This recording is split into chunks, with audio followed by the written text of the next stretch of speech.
Microenvironment, as we know, is one of the major players in the pathogenesis of chronic lymphocytic leukemia. Of course, microenvironment is a broad topic, so my talk, which will last only 15 minutes, will cover only some aspects, and in particular those that we are mostly interested in, which is the role of immunoglobulins and the role of antigenic stimulation in chronic lymphocytic leukemia. Of course, we all know that immunoglobulins, so the BCR receptor, the B cell receptor on the surface of the leukemic cells, is crucial for the onset and the progression of the disease.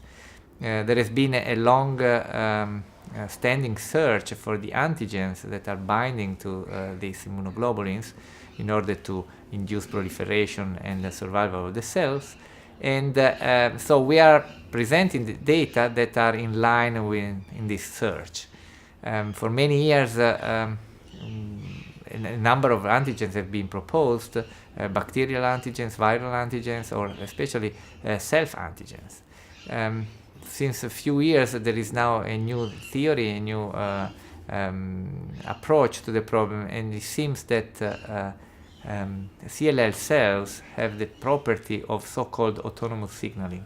So the immunoglobulin is indeed recognizing itself.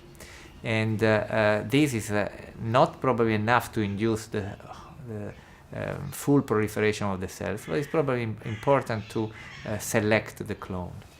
And so we built upon this theory, and we created crystals of the immunoglobulin from distinct patients. And indeed, what we found in our crystals is that the immunoglobulins are recognizing themselves. The interesting point that will be central in my talk is that the binding portion of the immunoglobulin is different in each patient, or, as I will show, is different in subsets of patients who have similar antigen receptors, so-called stereotype receptors.